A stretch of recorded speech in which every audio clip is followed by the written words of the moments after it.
Sir ಜೈಸ್ವಾಲ್ನ ಸ್ವಲ್ಪ bench ಬಿಸಿ ಮಾಡೋಕ್ಕೆ ಬಿಟ್ಟು ಅಭಿಮನ್ಯುಗೆ ಒಂದು ಚಾನ್ಸ್ ಕೊಡಬೇಕು. ಹೇಗಿದ್ರು ಜೈಸ್ವಾಲ್ ಬ್ಯಾಟ್ ಇಂದ 100 ರನ್ ಬಂದಿಲ್ಲ, ಅಭಿಮನ್ಯು ಫೇಲ್ ಆದ್ರು ಸೇಮ್. ಶ್ರೀಕಾಂತ್, ನಿಮ್ಮ ಮೆಮೊರಿ ತುಂಬಾನೇ ಶಾರ್ಟ್, ಗಜನಿಗೆ ರಿಲೇಷನ್ ನೀವು ಅಂತ ನಂಗೆ ಅನಿಸ್ತಾ ಇದೆ. ಸರ್ ಜೈಸ್ವಾಲ್ ಫಸ್ಟ್ ಇನ್ನಿಂಗ್ಸ್ ಅಲ್ಲಿ ಎಷ್ಟು ರನ್ ಹೊಡೆದಿದ್ದಾರೆ ಅಂತ ಸ್ಕೋರ್ ಕಾರ್ಡ್ ಚೆಕ್ ಮಾಡ್ಕೊಂಡು ಆಮೇಲೆ ನೀವು ಸರ್ ಎಲ್ಲಾ ಇನ್ನಿಂಗ್ಸ್ ಅಲ್ಲೂ ಎಲ್ಲಾ ಬ್ಯಾಟರ್ಸ್ ಹೊಡಿಬೇಕು ಅಂತ ಹೇಳಿದ್ರೆ ಹೆಂಗಾಗುತ್ತೆ ಅದನ್ನ ನೀವು ನಂಗೆ ತಿಳಿಸಿ.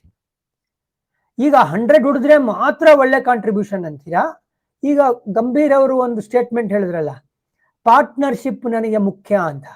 ಜ್ಞಾಪಕ ಇದೆಯಾ ನಿಮ್ಗೆ? ಫಸ್ಟ್ ಇನ್ನಿಂಗ್ಸ್ ಅಲ್ಲಿ KL ರಾಹುಲ್ ಮತ್ತೆ ಜೈಸ್ವಾಲ್ ಅವರ partnership 94 run. In fact KL Rahul out ಆಗಿದ್ದು ಫಸ್ಟ್, ಜೈಸ್ವಾಲ್ 50ನ ಮಾಡ್ಕೊಳ್ತಾರೆ. ಅದಾದ್ಮೇಲೆ ಜೈಸ್ವಾಲ್ ಔಟ್ ಆಗೋದು. ಒಂದ್ ಇನ್ನಿಂಗ್ಸ್ ಫೇಲ್ಯೂರ್ಗೆ ನೀವು ಜೈಸ್ವಾಲ್ನ ಬೆಂಚ್ ಮೇಲೆ ಕೂಡಿಸಿ ಬಿಸಿ ಮುಟ್ಸಿ ಅಂತ ಹೇಳಿದ್ರೆ ಏನ್ ಅರ್ಥ ಇದೆ ಸರ್?